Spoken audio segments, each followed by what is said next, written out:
Another edition of Social Media News Live. I'm Jeff C. And we are here. I'm actually in my parents' house because my internet died at my house. We had windstorms in Texas. Go figure on that.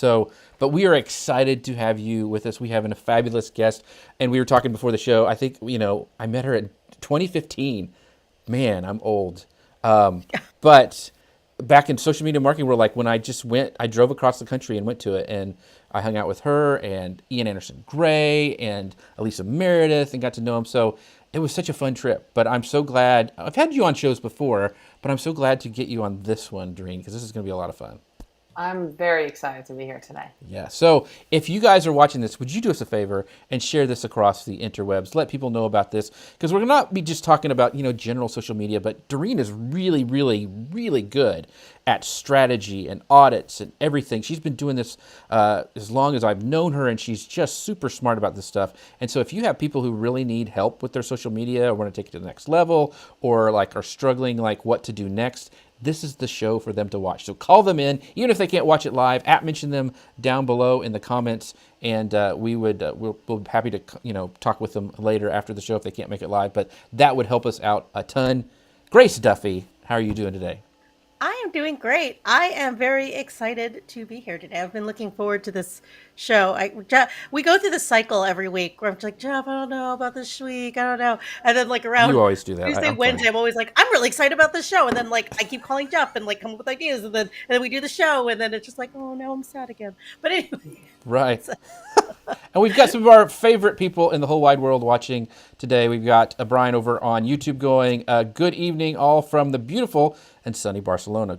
Brian, I'm glad it is nice there in Barcelona. When he actually, and this is something you all can do, and Sabrina, I'm talking to you, you can go to socialmedia.com, socialmedianewslive.com/chat and join our volley group. We've been talking in there.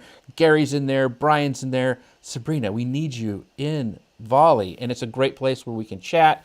You can do video. We can talk with video, or you can just do like audio, like kind of like Clubhouse, or just do text. It's a lot of fun. So make sure you guys check that out. We've got, like I said, Sabrina saying hi. It's Sabrina. She is amazing. She's here every week. And our friend Gary Stockton saying, happy Friday, you beautiful people from Huntington Beach, Surf City. Yes. So, Gary, do you surf? I don't think I've ever seen you surf. But Holly is here all the way from Halifax, Nova Scotia.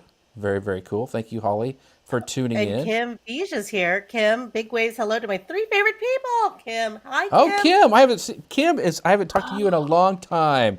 Hello, Kim. I Thank you so think much. I think Kim was also there in 2015 She at Social Media was. Marketing was. She World. was. That was so much fun, and she's watching over on LinkedIn. Thanks, Kim, for watching today. We need to touch base. I want to know what you're doing, what's going on. Gary says he's not surfing because he's afraid of sharks. So very, very cool. Sharks are more afraid of you, Gary. Sharks are more afraid of you. They freak me out a little bit too, Gary. So I don't know if I would really want to do that either. So, all right. So we are going to go ahead and get started. I don't know what's going on with Amazon, but I will keep monitoring that. But we're going to be talking today all about upgrading your social media. Grace, are you ready? I am ready. All right. Let me get everything set up, and we will get going. Welcome to Social Media News Live. I'm Jeff C., and you're not. I'm Grace Duffy, and this is the show that keeps you up to date in the world of social media, and we have a great show planned for you this week. Yes, Q1 2022 is over. So I hope, but do you have the correct data to make decisions about your social media for quarter 2 and quarter 3? I mean, have you done an audit on your social media? I'm going to kind of be honest and raise my hand. I haven't done a full one yet, so I'm really excited about the show today because we're talking with Doreen Moore and Van Dam about campaign planning, organic content ideas, and what you should be driving your social media strategy through the rest of 2022. So, Doreen, thank you so much for being here. I'm so excited to have you on the show. Thanks for having me. I was thrilled that you asked me. I've been watching this show for a while, and I love talking about social media audits, and especially as it pertains to content, right? Because first and foremost, I'm a content creator. So I'm always looking for the piece of content that works well and then analyzing why did it work well. So I'm really excited to come here and talk to you and your audience about that. Awesome. So if you don't know who Doreen is, you really should. She is a social media strategist. She's an organic social media specialist. She's a trainer. She's a community manager and a keynote speaker.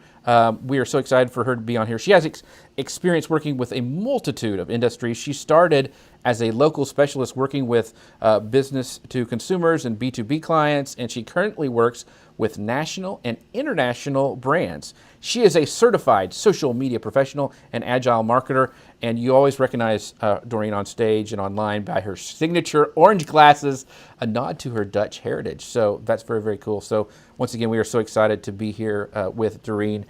So make sure you ask your questions, because I'm telling you, she's a wealth of knowledge, and we want to make sure that we use the time we have with Doreen. That's why I do this show, is it's like free consulting. So kind of this is what you get to do. So you guys can ask questions, and you can get your questions answered. So make sure we'll bring those in as we're going along today. But I want to do a big shout out to our friends over at Ecamm who help sponsor the show. You can find out more about them at socialmedianewslive.com/Ecamm. They are fabulous. I had to scramble an hour before the show and bring everything to my parents' house. That's why the camera and the setup's a little bit different. But Ecamm makes it super easy. I already had it on my laptop. I have my Stream Deck I plug in right to it, and I can switch cameras. So it is super easy for creating a live show. You can do presentations and other things, but I tell you, I would not be able to do the show this fast at a different location without Ecamm. So find out more about them at socialmedianewslive.com/Ecamm. All right, so let's jump into this first section here. We're going to be talking about, I know it sounds really like accounting-wise and corporate. It sounds very corporate. Yeah, and we're not usually this buttoned up here at Social Media News Live, but we need to talk about auditing your social media. So let's kind of just start the conversation and talk about like the content you already have. You know, everybody, if they're doing business, has social media in some way. Some are more active than others. Some have bigger budgets than others. We have a lot of solopreneurs who watch this. But bigger budgets don't always mean better outcomes or better insights. So how, Doreen, would you start a social media content audit with a client? Like, what are the first questions that you ask? Okay, so it's going to depend a little bit on whether this is a new to me client or if this is a client who've been working with. So if it's a new to me client and I have no idea what they've been doing and somebody else has been running their social media, the first thing I'm going to ask them is all their social media platforms that they're active on, their website, of course, you know, I'll get that. And then I'm also going to Google their name, any variety of their name, and see what pops up, because as we know, sometimes they've had rogue employees that might have created some platforms, right, somewhere along the line, and they might have a presence somewhere that they're not aware of, right, that's sitting there. So if that's, so it's a new client, that's where I start.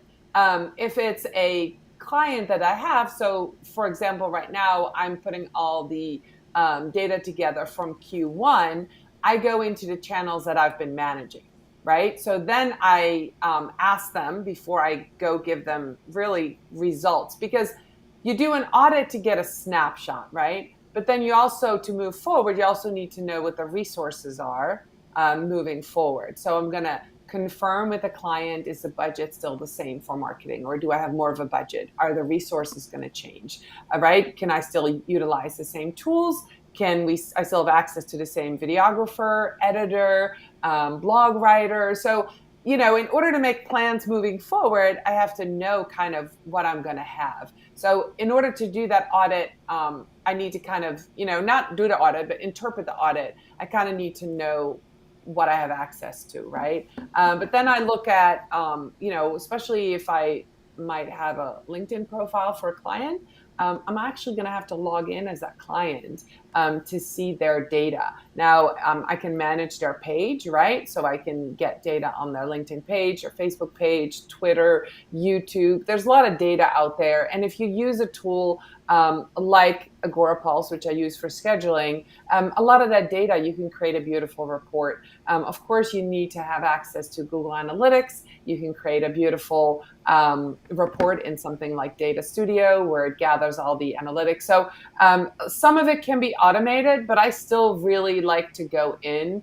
to each and every platform and kind of see what happened there. What kind of, because it's not just the numbers that you're looking at. It's also the comments, the engagement. You want to see what people reacted to and how. Are the comments, little emojis, or are they long, long form comments, and you have batter back and forth. So you really need to have more than just numbers. You need to really have, get that human eye on it as well.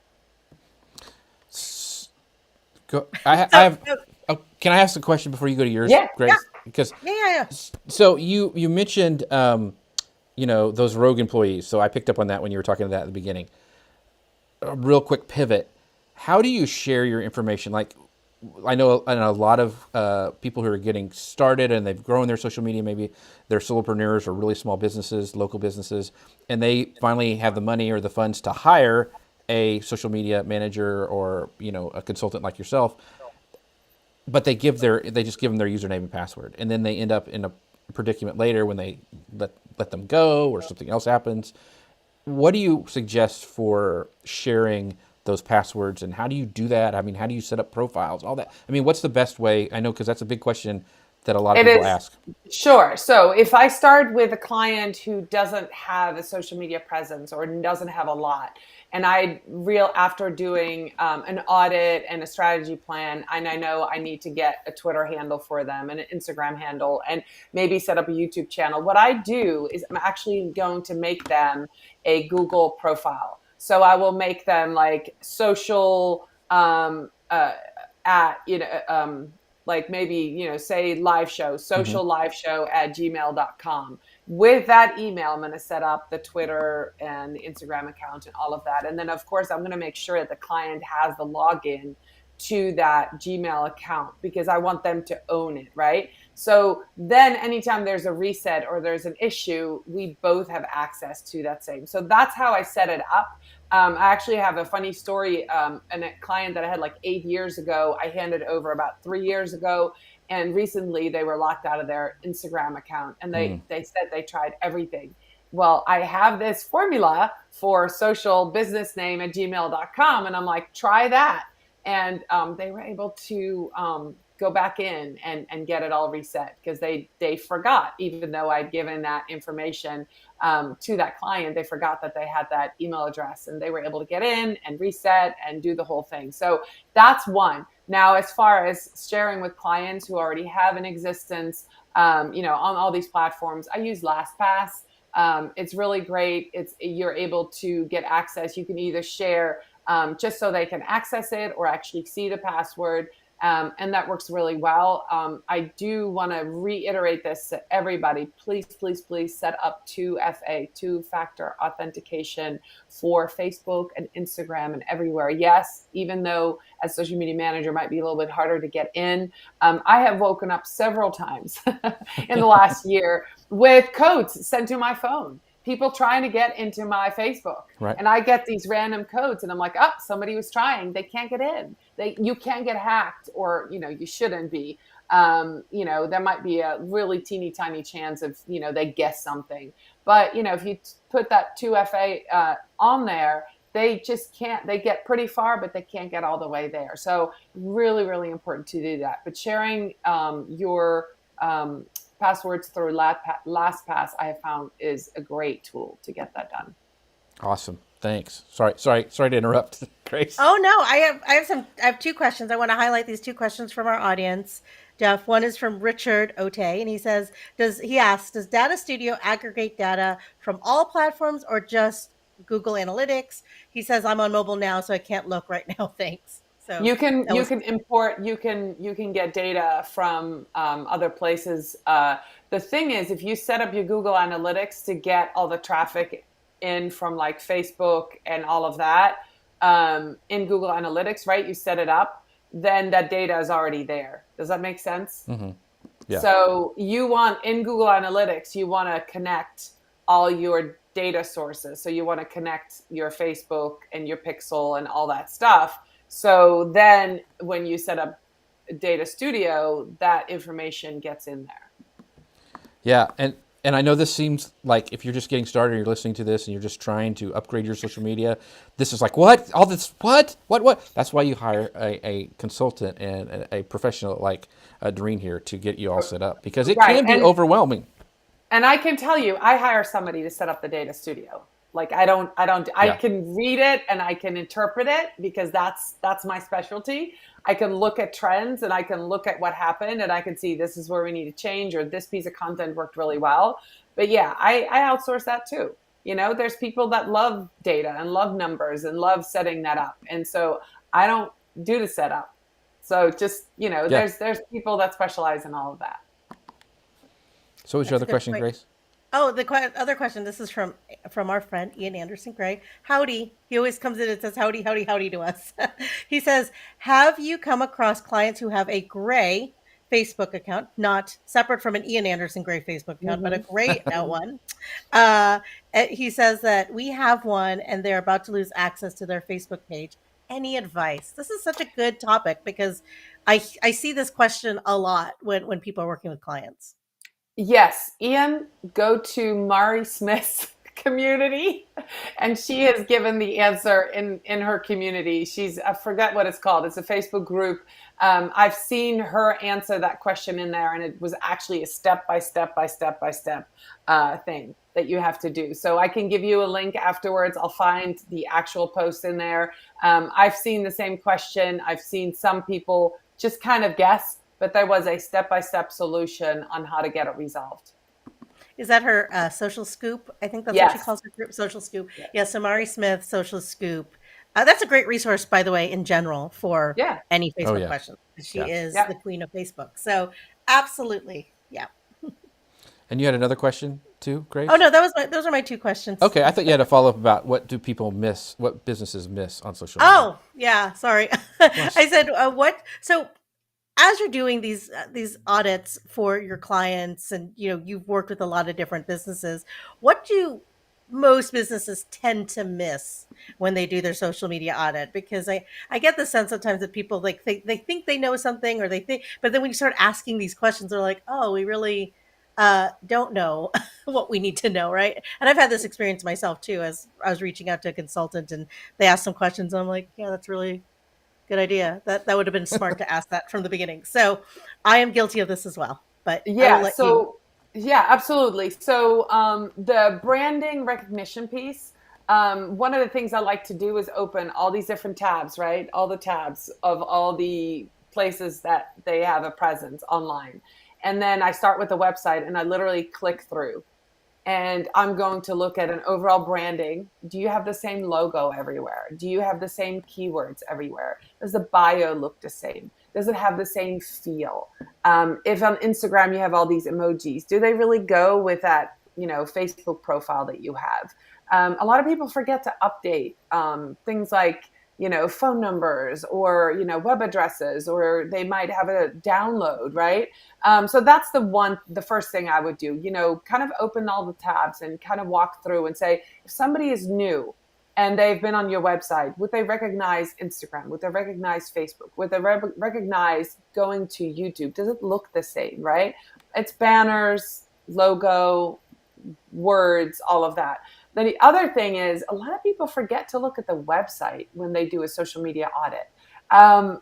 Social media audit, you look at social media, but the website is such an integral part of that because literally the social media profile should all push traffic to the website, right? I always compare it to a big wheel, and the website is the axle that holds it all together. So the faster the wheel spins, the more traffic comes. It all is going to go to the middle to your website. You want web traffic. That's where you can really sell your services and your product and yourself and your program and whatever you want to sell. So does your website serve the people that you're attracting on social media, right? So look at how easy is it to navigate the menu.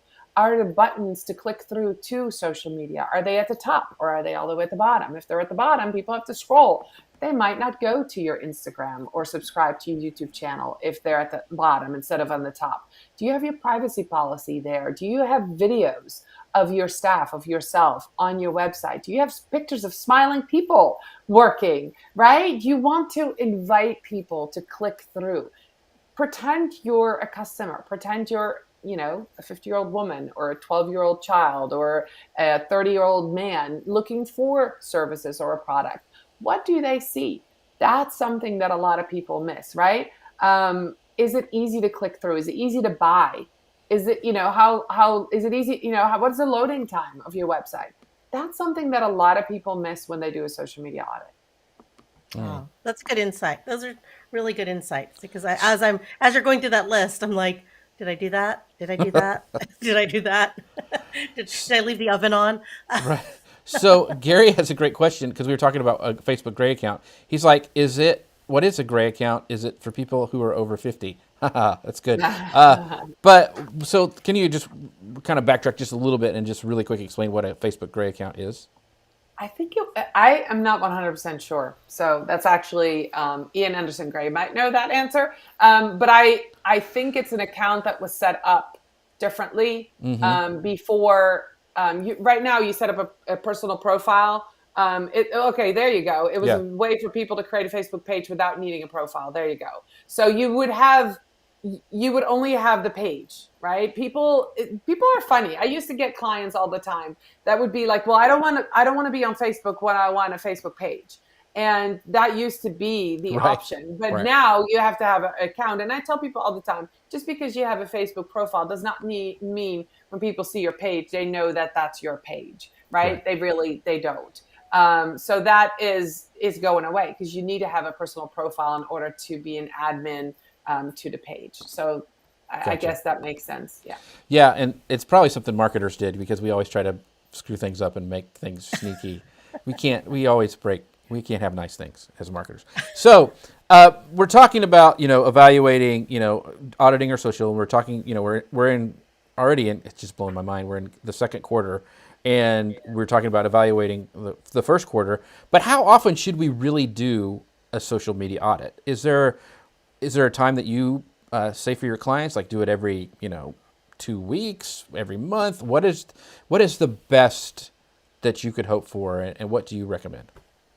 Okay, so when a new client, when I get started with them, I do a full audit, do everything, including the website and everything. And then once we start working together and I do their social media content creation and scheduling, we do a monthly reporting and a quarterly audit, right? Mm-hmm. I think that kind of makes sense. You need quite a bit of data to see a trend. So if you do 3 months, and you do monthly reporting, you kind of look at it a little bit. I certainly would recommend looking at your data every month and kind of looking what kind of content's working well, and especially the top posts. I mean, that's a really simple thing to do every month. Look at the top posts. What was it that you did, right? And for example, I'll call an example out.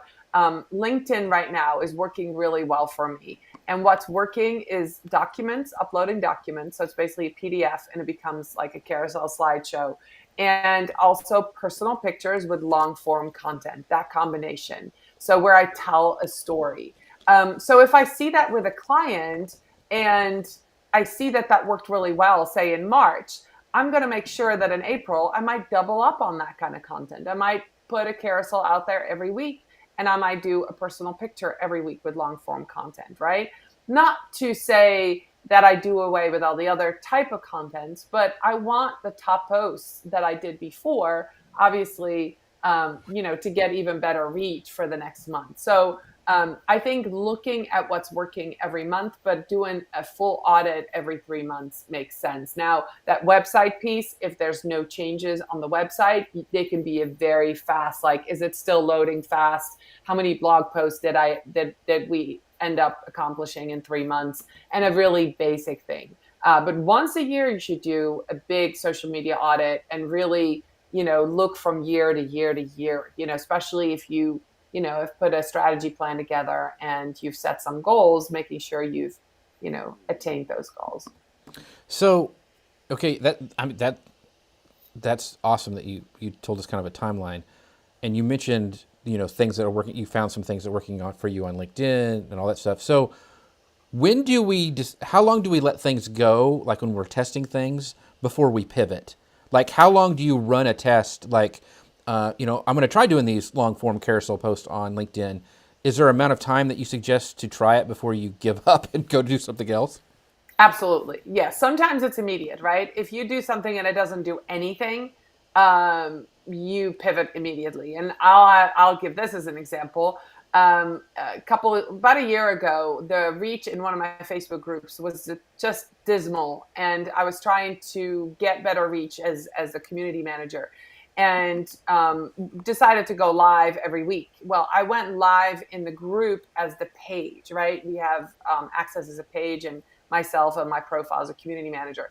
And I was going live in the group. Now, this is a group that had over 40,000 members. I went live in the group as the page.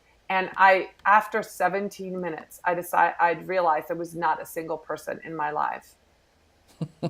Okay, so I gave up on that. Right, I right. deleted it. I stopped. I deleted it. I restarted it as me.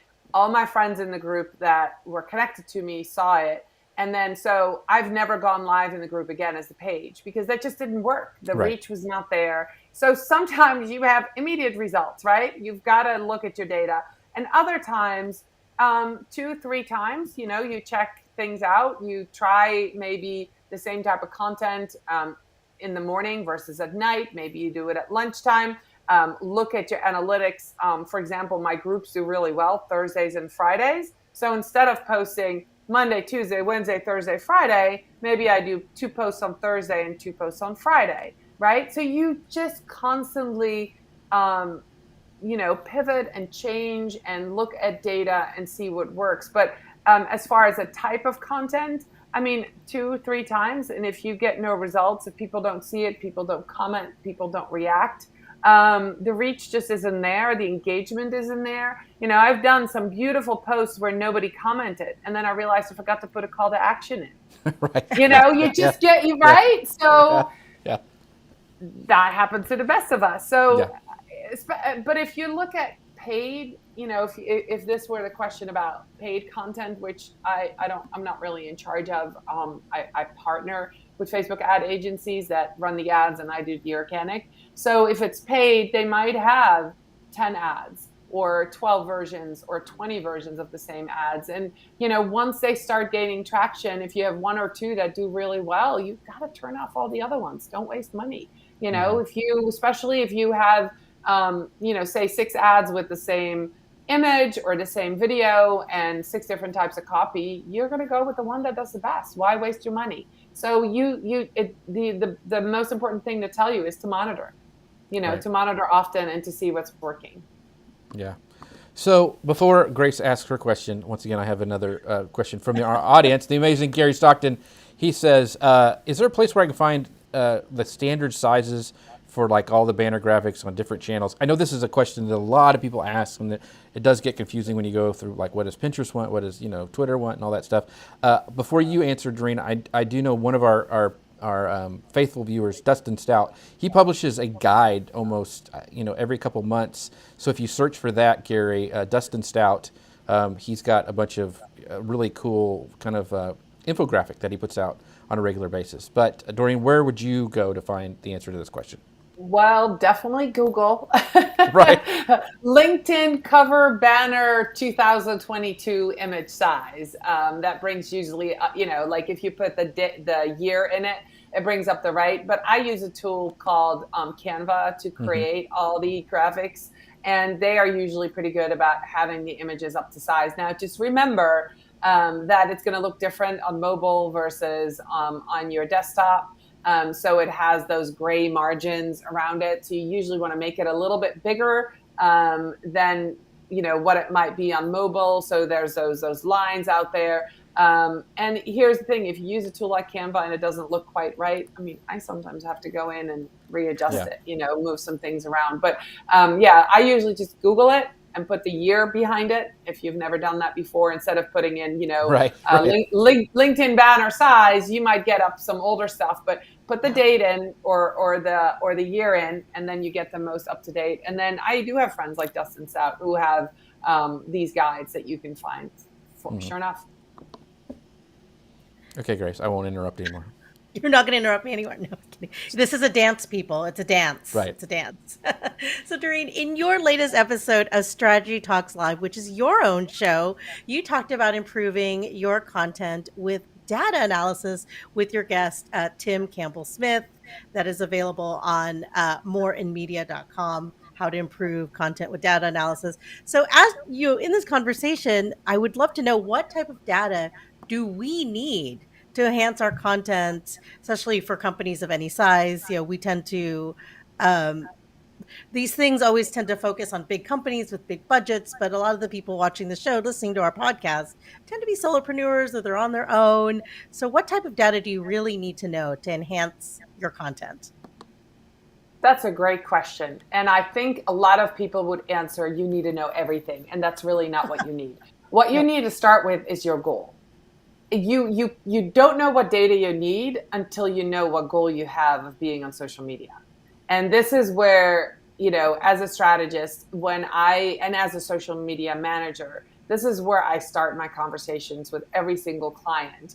I need to know why you want to be on social media, because it's going to affect what content we create, what data we look at, what we produce, what platforms we're going to be on, and everything else, right? So if your goal is to become an expert and to have people call you, you might need to be on Google My Business, because you can create all kinds of images and copy that gets you ranked in Google. You might also want to be on LinkedIn, where you can rank yourself as an expert. You might want to start a podcast, right? So then you would look at data like downloads and subscriptions. So that answer is sort of tricky, because I think people are just overwhelmed with data and they don't know what to look for. So if that's you and you're watching, be honest with yourself and say, give myself 2 or 3 goals. Why am I really on social media? Do I want web traffic? Do I want sales? Do I want conversions? And then once you know what you want, do I want to sell my book? Right? Do I want people to grab my download?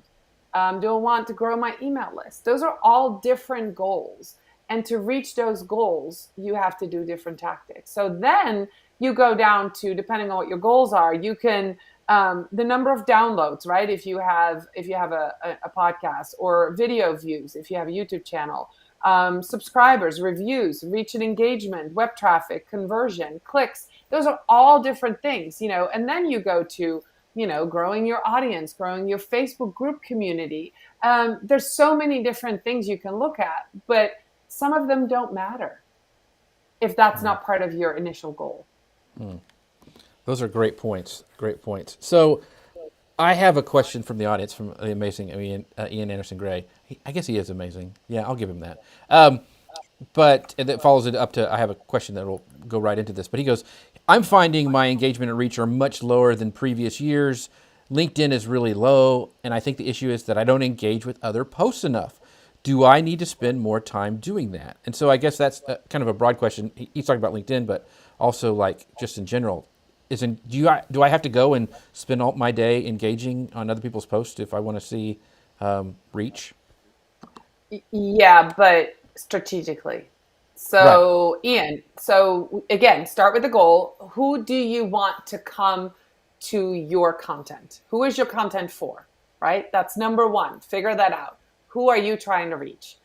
Make a list of that. What are their titles? Then go to LinkedIn, and if you're not connected to those people, find a whole list of people that you would like to be connected with. Go to their profile, ring their bell. That's the first thing. There's a little bell next on the right side of their profile. Ring the bell. Then you're going to start getting notifications when they post content. Then your action is, when you go to LinkedIn every day, 5 minutes at a time, maybe morning and evening, you see those notifications, you go to that content and you engage with their content, and not just like an emoji, but have a good answer, have a fun comment. I guarantee you, those people are going to take note of who you are, what you're saying. They're going to come to your content, right? But it has to be with intention. I have found that if I do that, and I've been doing that systematically for about a couple of months, my engagement and my reach on LinkedIn is way up. I'm getting a bunch of followers. People are coming when my content goes out. They're engaging with the content. And then the other thing you do is when they do comment, you comment back and ask a question. So I had a post the other day with 63 comments. Well, half of them were mine, but that doesn't matter, right? To the algorithm, that's still 63 comments because Right. I was commenting on all the comments that I got. So yes, you have to do more of that, but it doesn't mean aimless scrolling through LinkedIn. I would definitely recommend not doing that because that's just wasting time. Then you're going to play into LinkedIn's algorithm. What you want is you want to take control of the algorithm on LinkedIn, and you want to tell LinkedIn, this is the kind of content that I want to see, by looking for people by their roles or where they work or, you know, what their titles are, and then connect with them, ring their bell, see their content, interact with their content, and be real specific. And you can have several buckets. You know, I have people that manage events because I'm a speaker, right? I'm going to interact with their content and with their upcoming event. So maybe I'm not speaking at their event this year, but maybe next year they'll ask me, right? I interact with people with podcasts. I have a new podcast. I want to be on their show. So I'm going to interact with their podcast episodes and their content. I want to connect with people who own small businesses because I might want to be hired as a consultant. So I'm going to find people now in the Northeast, because I live in Vermont, that have, you know, and I know specifically what kind of business I'm looking for, medium size, 5 to 12 employees. You know, you got to know your business. You got to know your ideal client, but then interact with them and they will come to your content. Then, of course, you have to also produce the content that they want to see. But that's the first step. Be really strategic about it. So yes, but it doesn't have to take a lot of time. Awesome answer. So I'm really interested to get your take on this because you specialize so much in organic. So a lot of reports that have come out, like in this last week, like Rival IQ, Convince and Convert just had an article about this, and it says, big surprise, organic reach and traffic are declining for brands. So what should businesses do other than hiring Doreen? So do we all need to start learning TikTok dances to be relevant? What do we need to do with this declining reach? I mean, this has been a problem that we talk about all the time on social media. Is it's declining for organic. So what do you tell clients who don't have this big budget to spend a bunch of money on? All right, there's a couple of different things. First and foremost, if you're going to do social media and you're a brand, you've got to get buy-in from the highest level possible. That means your CEO has to get on LinkedIn. Your CMO has to be active on LinkedIn. Your CFO has to have a profile on LinkedIn, right? It's the most important thing to remember, even brands, it's people to people. If you're doing business with a corporation, there's still going to be a person writing that check or, saying yes to working with you, signing that contract. So you have to get the buy-in from the highest level possible, potentially the CEO. So brands that have activity, for example, on LinkedIn page, but they have their CEO, the CMO, the CFO, all the C-suite people and all the managers being active on LinkedIn and interacting with their LinkedIn page are still seeing a lot of organic reach, right? So that's step one. Another thing to remember is that, for example, on Instagram, go to the features that are newest. So on Instagram, that would be Reels. Organic reach on Instagram is great if you do Reels. You don't have to do dances. There's plenty of people out there that have created content that is not people dancing. It could be, for example, I have an example. Somebody had a company of carpet cleaning, and they did a really cool reel of like a fast forward, like a time lapse of cleaning that carpet. It was obviously a really dirty carpet, and it's fascinating to watch. It was like 20 seconds, and within 20 seconds, the whole carpet gets clean. Now, that's a brand being on Instagram as real. So look for the newest features on those platforms, right? Then the other thing to remember is, communities. Brands, yeah, they might not do that well organically, say in a Facebook page, but they can have great reach and great engagement and great understanding of who their audience is by, say, a Facebook community, right? A brand can start a page, hire a community manager or have somebody within the company do that. And, the cool thing about that is that versus, instead of talking at people, you're talking with people. You're having people in these communities where if you have a new product or a service that's launching, you can get feedback, you can do surveys, you can find your next brand ambassador and influences in your own community. So that's all organic, right? So that's all organic. And then the last thing to remember is that organic works better if you run Facebook ads, if we're talking about Facebook, if there's paid. And paid works better if there's organic. So find that balance, right? And that's really a couple of years ago, that really was my epiphany, is that I've been doing only organic. And when I started working with a Facebook ad agency, their ads performed better. And people were happy because they would go to the page and see that I was out there engaging with them, and I had cool, content out there that wasn't ads, right? That actually there's a person talking, and then vice versa. So find that balance of organic and paid, and make sure that there's human beings behind your social media, that you're not just pushing stuff out, but you're asking questions and you have that engagement piece. So on that question about the work paid and organic working together, do you take organic and boost it and make it paid, or do you have it two separate kind of things? Sometimes Okay. depends on how I work. I mean, if I have a piece of content organically that did fantastic, of course I'm going to tag the Facebook manager and say, hey, this did really well. They can see it. Why don't you run an ad, right? With that same type of copy and the same image or video. That makes a lot of sense.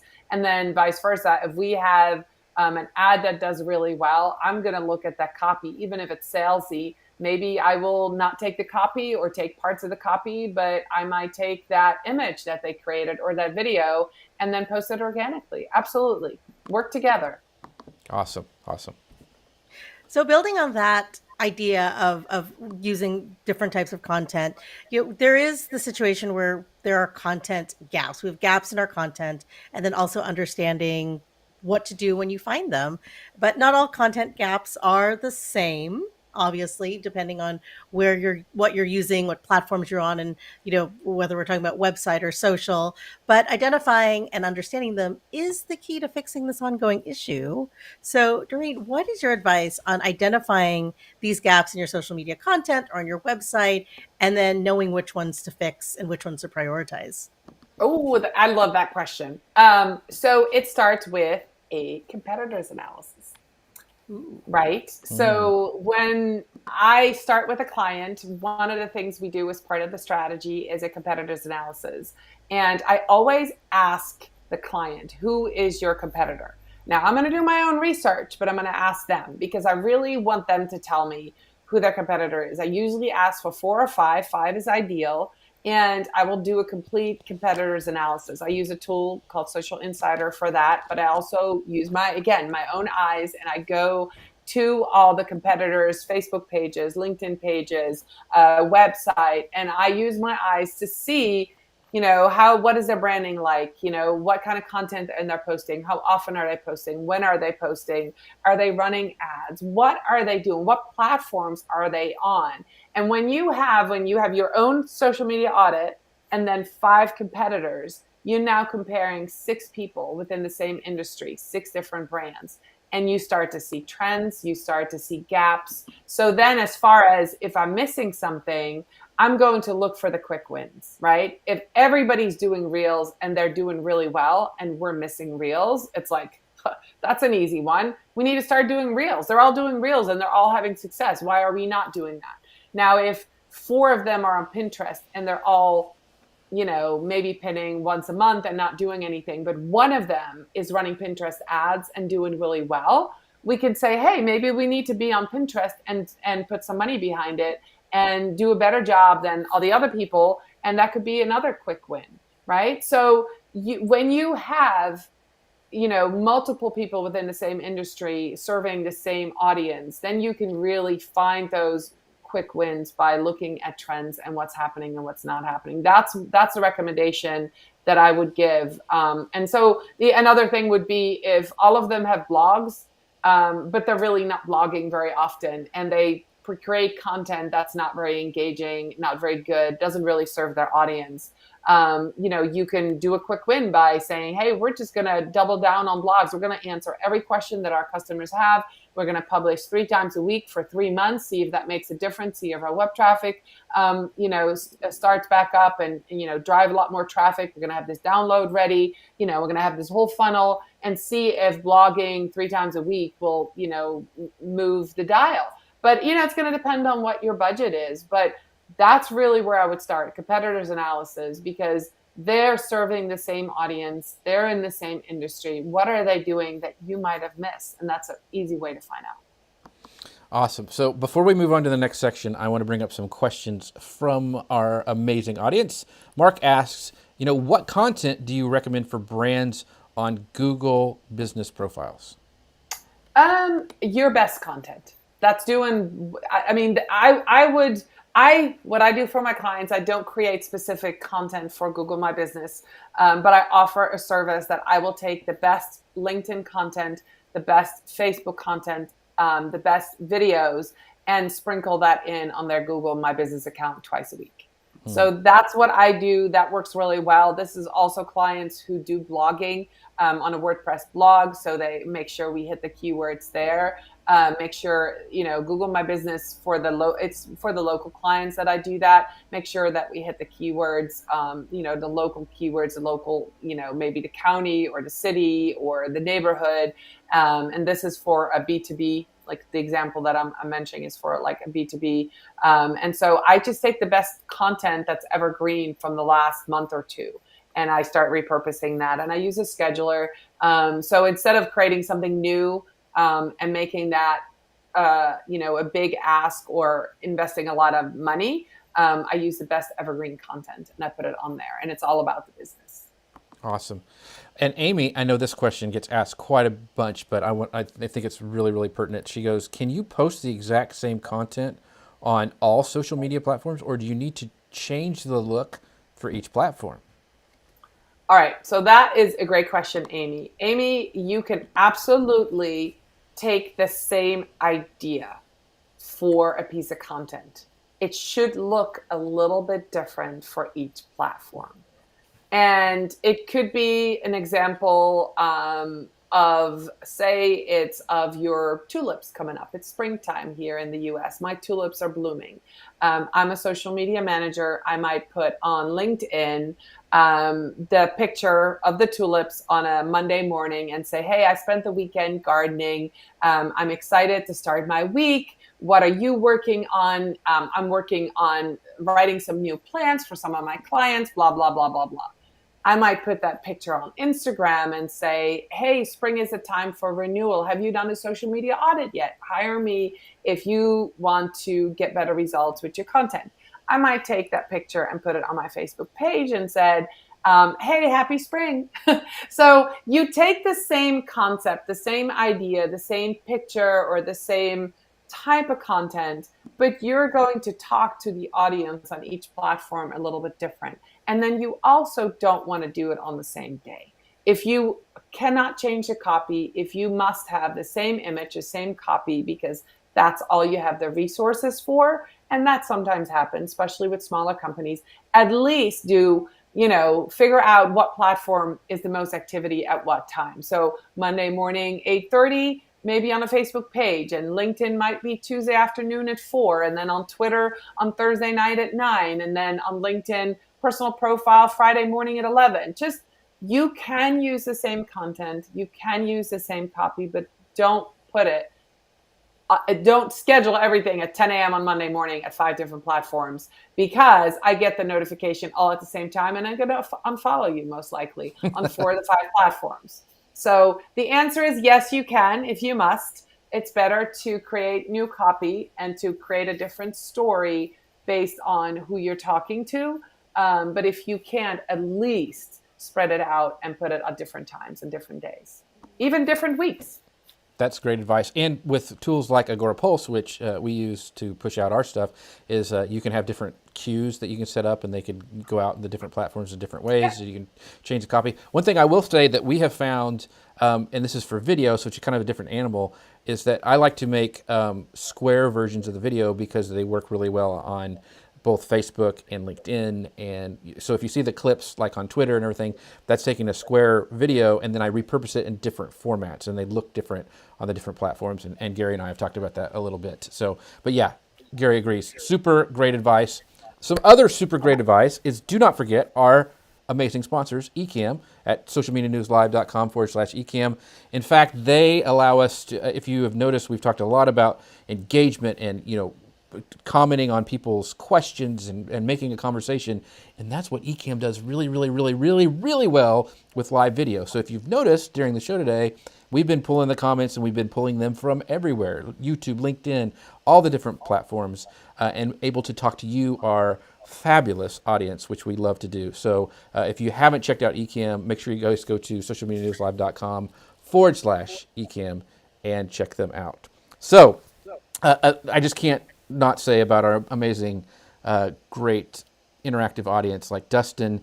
We talked about his great guides. He's actually throwing another one together as we speak, and he's been dropping that in the comments. And Dustin, if I don't know if I can bring it up, but he says it's on his personal blog. I think is it Dustin.tv, and then it's the image/image-sizes. So I'll try to, if that's Dustin, if you can drop in your actual personal blog, I'll make sure to mention that for the podcast listeners. But once again, our community is amazing. I think he was trying to drop it, and YouTube is being kind of crazy. And Kate goes, YouTube Agora Pulse rocks. So yes, they do, Katie. Yes, so they do. Hey, Kate's here! Yay! Another Vermonter! Yay!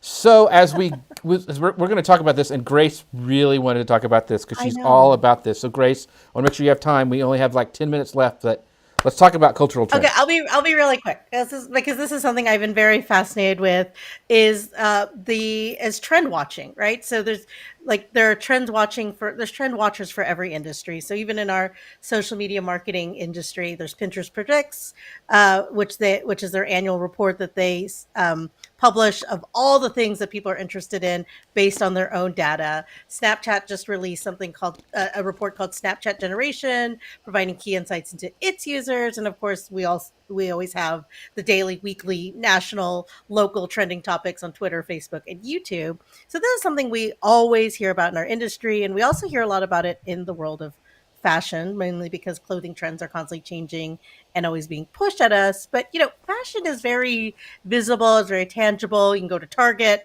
go to Walmart, you can go to Nordstrom's, Neiman Marcus. It's all out there. But what isn't always evident and accessible to regular consumers, regular people, are like consumer trends, especially when it comes to media and movies and sports. And as strategists, part of our role is to be cultural trend watchers.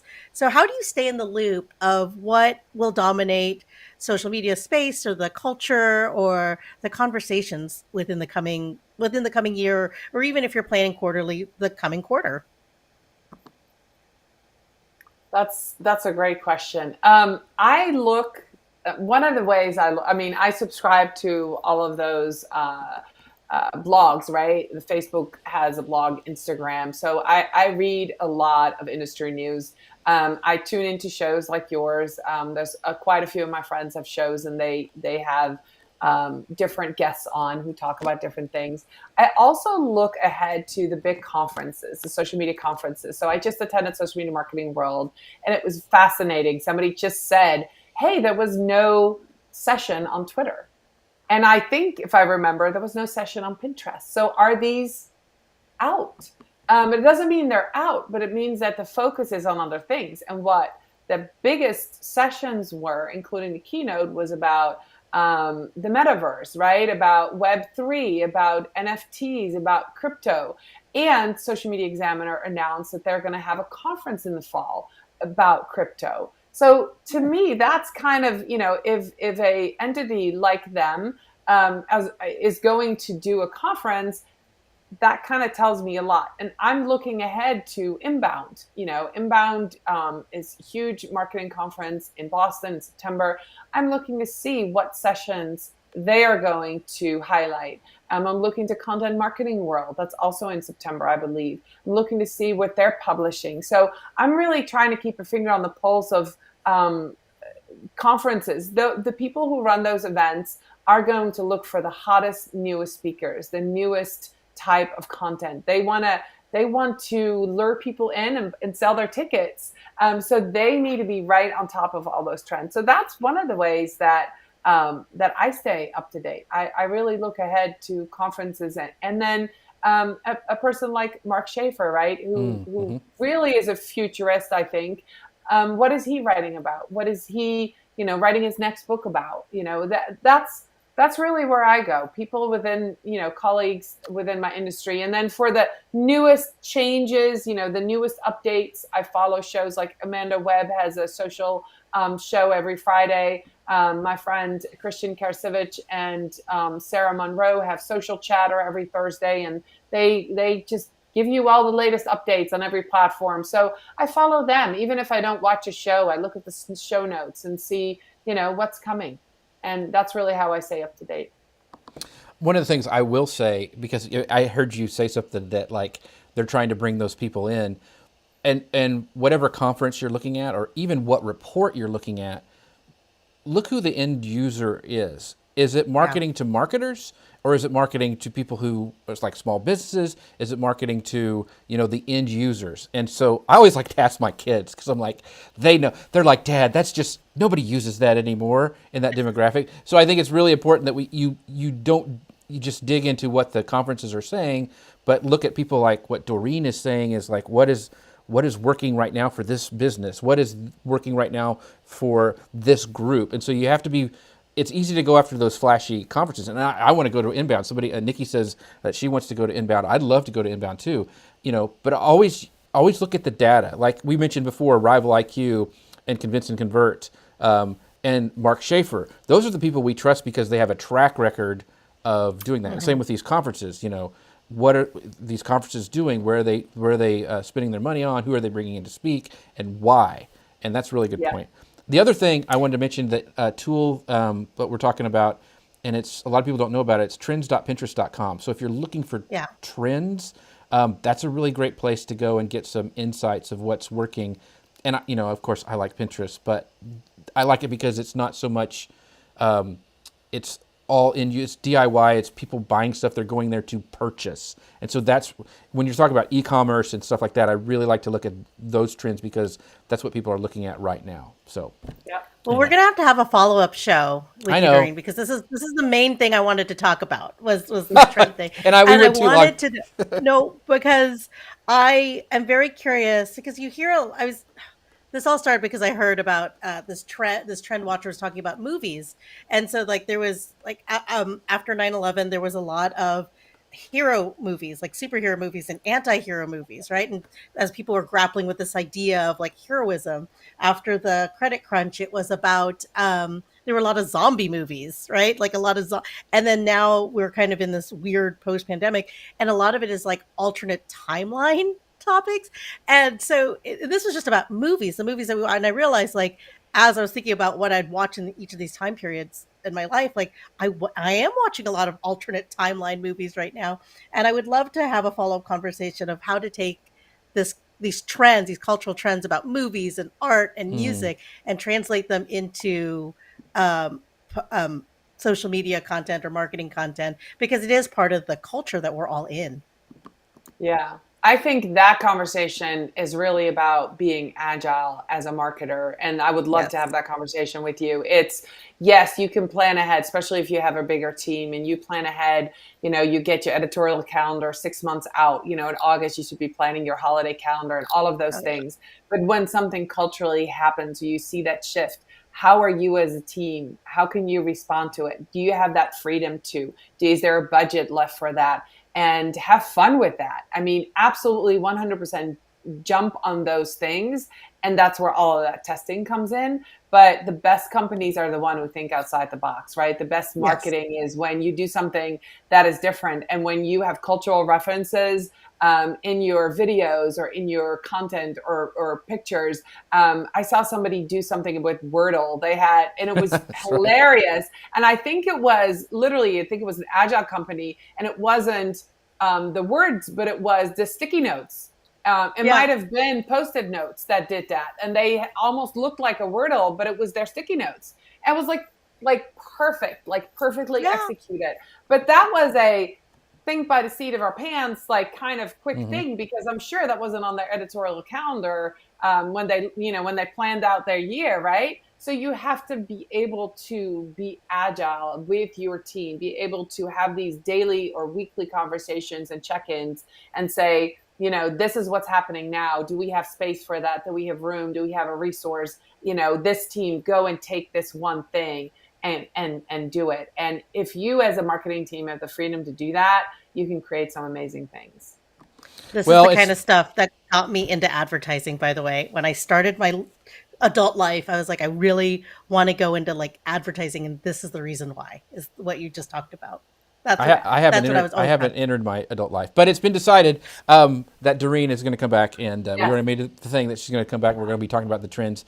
This has been a fascinating show. Once again, you guys have done an awesome job with your questions. Hopefully, we gave you some great resources and some tips from Doreen, because she's just, as you can tell, she's super smart about this organic and strategy and all the social stuff. She has been for years, so make sure you go follow her everywhere. But I want to do a big shout out real quick to our friend Dustin Stout, who said he can find the image resources at dustinstout.com/image-sizes, dustinstout.com/image-sizes. He did that on the fly, people. How amazing is that? We have a great community here. But before we go, Doreen, tell us where people can find you, what you're working on, all the Doreen landing stuff that we need to go to. All right. So I'm most active right now on LinkedIn, which I love. Doreen Moore and Van Dam. You'll see my orange glasses everywhere.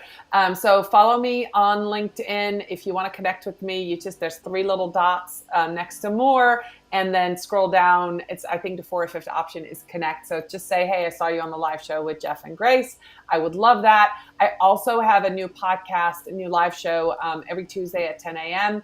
It's called Strategy Talks. So I have a LinkedIn newsletter called Strategy Talks. It's every other week where I share my strategy. Then I have a Strategy Talks talk show where I bring in an expert. And I'm really hoping to get audio rooms soon so I can have everybody else talk about their strategy and have a panel discussion. So that's kind of my strategy looking ahead. It's Strategy Talks. A podcast is available on all major podcast platforms. So check that out. And just connect with me on LinkedIn. That's probably the best place. Awesome. You should try Volley for your audio room. Don't wait for audio rooms. Do it on Volley with us. Okay, maybe I will. I'll check it out. Socialmedianewslive.com/chat. Go ahead, Grace. Okay. Yep.